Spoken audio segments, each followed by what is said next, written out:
thinking I got it all together, believe me, I'm going to walk out of here and something's going to happen. I'm going to start yelling and screaming in front of everybody. I say, look at that. You know, I got to recognize who and what I am. And what the fourth step did and what the fifth step did was help me get down to causes and conditions. Because what I have to realize is that learning about yourself and forcing yourself to look at yourself and your real motives and what's really going on, even though it might hurt you, you know what I mean? The stuff I'm doing without knowing, not understanding the truth, okay, grieves the Holy Spirit. It grieves the Holy Spirit. Because if you don't know the truth, then you look at the wrong deals, and that grieves, and it hurts your walk with Christ.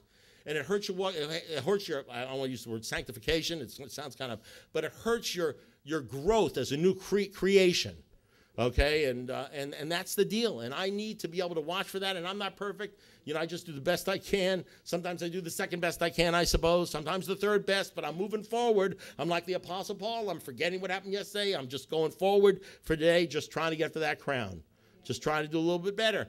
And one of the things we do is this fourth-step inventory, because my mind, I don't know about your mind, my mind doesn't automatically work like if I'm not feeling good, if I'm not feeling bad, I start dissecting myself and looking to myself. My mind always looks like this. Well, who's hurting me around me? What's wrong with my circumstances? I mean, Paul was in a Roman jail and he was doing great. You know what I mean? Had nothing to do with the circumstances. Had to do with what was going on inside. And so that's what this deal is all about. That's what the fourth step is all about. That's what the lists are all about. The way I did it, there were 4 lists. There were a list of resentments. There were a list of fears. You know, there were a list of faults, what I did wrong, disregarding the other person involved entirely. Where was I at fault? Where was I to blame? You know, then there was a list of problems having to do with sex and things like that. And all that was wrapped up with the Lord and looking to the Lord while you're doing these things, and then ultimately the fifth step. And so that's what you're learning in this thing. And you know what the problem is? You know what I want to do? Because I'm brilliant. You know we're all brilliant. Everybody, you know, whenever you meet anybody in recovery, they're smart. They're the smartest guy in the room. Who knows better about me than me, you know? I'm so brilliant. My best thinking got me, you know, drunk and in here and divorced and all sorts of problems, you know, but I think I'm brilliant. So I want to do this. I know what my problem is. I know what I'll just think about it in my mind. It's your mind that's diseased. You know, I got to put it all down on paper. I got to check it with a sponsor. I got to follow the rules and do the deal and discipline myself. Boy, don't you hate that word, discipline? It's like obedience. Don't you hate that obedience word? It's like real big in the Old Testament. Let me tell you something. I think it's pretty big in the New Testament too.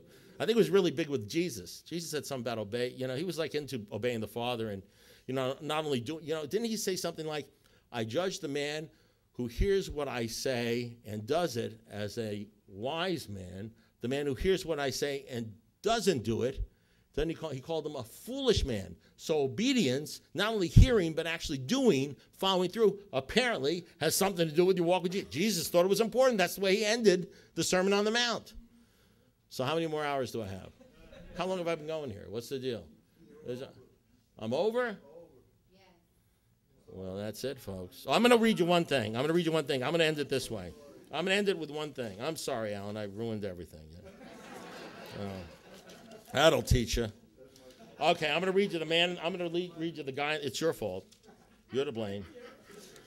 You're to blame. I'm going to... Okay, let me read this one thing to you, and then we're going to get out of here. This is called The Guy in the Glass. I love this poem. When you get what you want in your struggle for pelf, by the way, pelf is an Old English term. You know what it means? Pelf is the stuff you think of when you walk out of here. Stuff. You know, the stuff that basically you guys, I know you think about Christ, but, you know, the other 89% of your life that you think of, you know, the cars, the women's, the guys, the this, the that, the house, and everything like that. Pelf is stuff. The world. You know who's running the world, don't you? You know, the prince, that deal. Okay. When you get what you want in your struggle for pelf, and the world makes you king for a day, then go to the mirror and look at yourself and see what that guy has to say. For it isn't your father or mother or wife whose judgment upon you must pass. The fellow whose verdict counts most in your life is the guy looking back from the glass. He's the fellow to please, never mind all the rest, for he's with you clear up to the end, and you've passed your most dangerous, difficult test if the guy in the glass is your friend. You may be like Jack Horner and chisel a plum and think you're a wonderful guy, but the man in the glass says you're only a bum if you can't look him straight in the eye. You can fool the whole world down the pathway of years and get pats on the back as you pass, but your final reward will be heartache and tears If you cheated the guy in the glass, don't cheat the guy in the glass. Don't cheat the gal in the glass. Do the 4-step and do these things. It'll help your walk with Christ immeasurably. God bless you. Thank you very much.